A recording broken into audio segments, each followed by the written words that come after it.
as always, we remember that in this class, we are calm, we are creative, and we are artists. Hi, boys and girls. We are on Art Challenge number 10, and Art Challenge number 10 is called Spring into Salt Painting. We know that every artist always starts with an idea, and the idea behind this art project is the beauty of nature. The beauty of nature has always been a source of inspiration for artists throughout history. We can look to the flowers blooming right in our backyards for ideas to make our artwork. The art materials that you're going to need today include a heavier paper, almost like a cardstock, images of flowers to look at while you're drawing, a pencil, you'll need some Elmer's glue and some salt, watercolor paint. If you don't have watercolor paint, remember back to Art Challenge number 5 when we used tinfoil and markers to create a watercolor paint, and a brush to apply that paint. If you don't have a brush, you could always use Q-tips. Now we have an art word today, and that art word is botanical art. You might have heard of a botanical gardens. It's a place that you go to look at beautiful flowers. Botanical art is the study of plants and flowers, and when an artist looks super close at those flowers and creates an artwork that shows what the flower looks like. We have an artist connection for our art project today, and that artist's name is Louise Jones. She is better known in the art world as Ouizi. Ouizi is a contemporary artist who focuses on painting flowers. She creates large-scale murals all over the United States. She showcases wildflowers from that area. Recently, Ouizi visited Buffalo, New York, and painted a huge mural downtown. You could even jump in your cars, take a mini field trip, and go and check it out. Have you ever seen this mural by Ouizi? We have a few planning questions before we get started today. My question for you to think about is, what flowers are growing in your backyard? Maybe you could put on a coat, take a little walk around your backyard, and see the different spring flowers that are starting to bloom. Maybe if you have a camera, you could even take some pictures, so when you're back inside ready to make the artwork, you can look closely and draw what you see. Here are some of the flowers that I saw on my walk.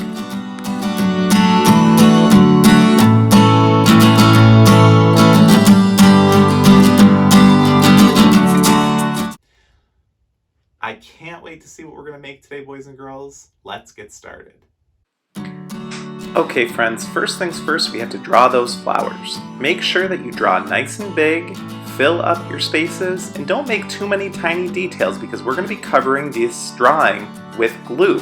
And it's hard to cover up all those little details with the glue. So draw big and try your best.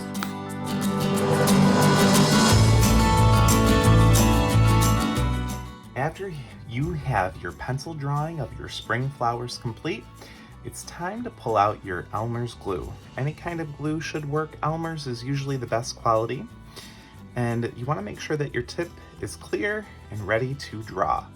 We are going to take our glue and just try your best to retrace all of those lines. Now you might find that your glue bottle is a little bit thicker than the pencil lines you were able to draw.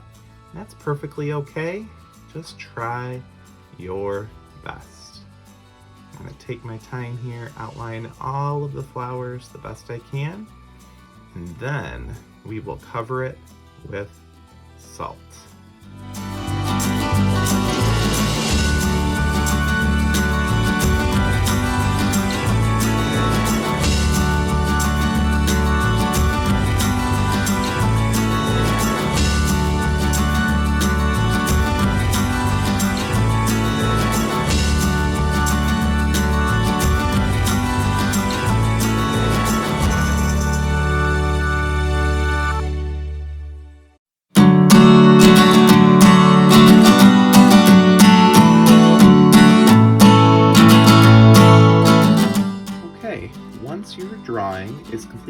covered with glue, we can move on to covering it with salt. So I just have regular old table salt right here, and I am going to sprinkle all over my glue. We want to make sure that all of the glue is covered and that the salt sticks to the entire drawing.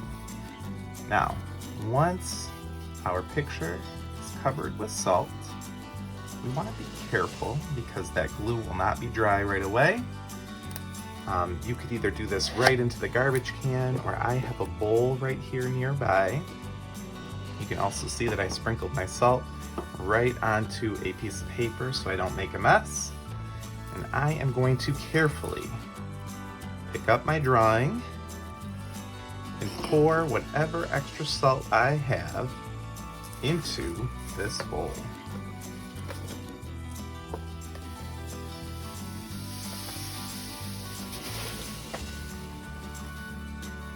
And it's okay if we make a little bit of a mess. We can always clean it up. Okay, now that our drawing is covered with salt, we are ready to start adding color. Now, in order to do this, you're going to use watercolor paints. Again, a reminder, if you don't have watercolors in a brush, go back and check out Art Challenge number 5, where I showed you to create your own watercolor paints using markers and tinfoil. So I get my brush nice and wet, and I am going to start off with a nice bright red color. You want lots of paint, lots of water. The coolest part of this is we're not really painting. We are just going to be dipping the tip of our brush into our salt.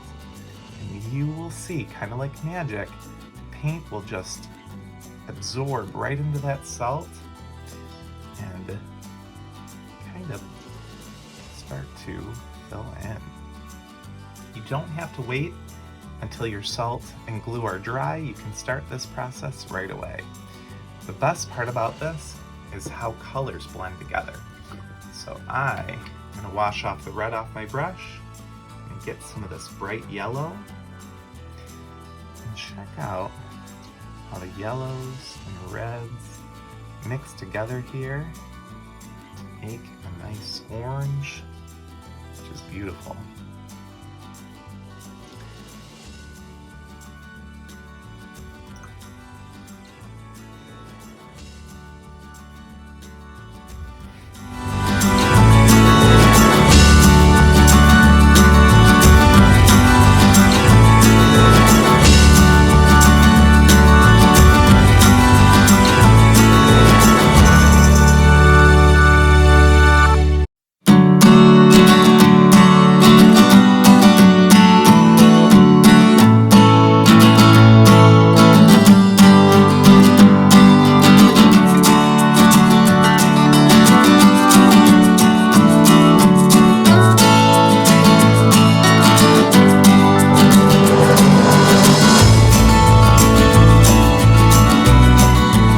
Great job, everybody. Please keep sending me photos of that artwork. It always brightens my day.